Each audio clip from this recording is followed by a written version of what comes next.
We are jumping straight into the headline matchup of AWS NBA Rivals Week. This Saturday, ABC is giving us a massive collision.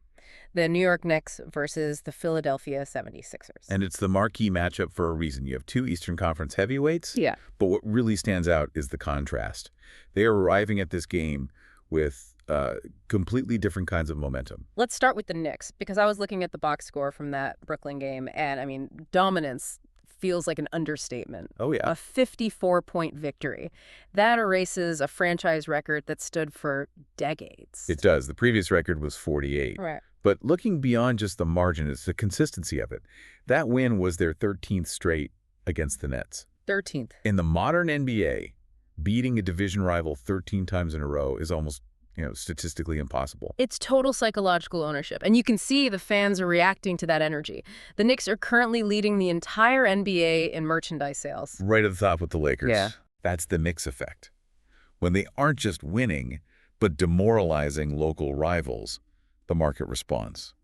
But that brings us to the friction point for Saturday. Right. The Knicks are winning with these sledgehammer blowouts, feeling invincible. The Sixers, they're in a completely different mode. They are grinding. And the big story isn't just Joel Embiid anymore, it's Tyrese Maxey. Maxey is the variable that changes the entire math here. He officially cracked the top 5 on the Kia MVP ladder this week. So while the Knicks are maybe resting their starters in the fourth, Maxey is executing in these high-leverage moments. Like that overtime game against the Rockets. Embiid had the triple-double, sure, but it felt like Maxey controlled the entire pace down the stretch. Precisely. And that's the clash on Saturday. New York's overwhelming force versus Philadelphia's clutch execution. So if it's a close game... If the game is close in the last 5 minutes, the metrics actually favor the Sixers. They've been living in that pressure cooker all season. Of course, that's all assuming everyone stays on the floor. We can't ignore the other big narrative this week. Attrition. The injury reports are getting crowded. It's a huge ripple effect.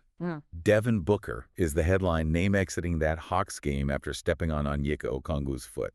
Ooh. Ankle injuries like that can linger, and for the Suns, losing that primary creator, it just changes their entire offensive geometry. And it looks even worse for Golden State. I mean, the update on Jonathan Kuminga exiting with that knee and ankle issue is bad enough on its own. It's a compounded disaster.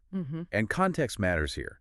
You have to remember, the Warriors are already trying to navigate this stretch without Jimmy Butler. Right, and Butler is still their second leading scorer. That's the problem. So you take out your number 2 option, Butler, and now you lose Kuminga, who gives you that athletic rim pressure. They're running out of bodies. They are.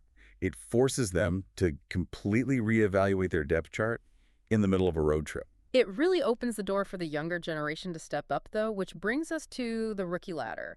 There was a significant shakeup at the top this week. A real changing of the guard, at least for now. Kun Komepel of the Hornets has officially overtaken Cooper Flagg for the number 1 spot. That is surprising, given all the hype around Flagg this season. It is, but Newple's impacting winning right now. We tend to focus on the established hierarchy, but this rookie class is forcing its way into the conversation. Speaking of hierarchy and history, we should flag one last event for Saturday. The Chicago Bulls are retiring Derrick Rose's number 1 jersey. A well-deserved nod to legacy. It's actually a nice thematic anchor for the weekend. How so? Well, you have Rose, who represents that explosive, athletic dominance of the past, being honored on the exact same day we watch this new, explosive era of the Knicks and Sixers.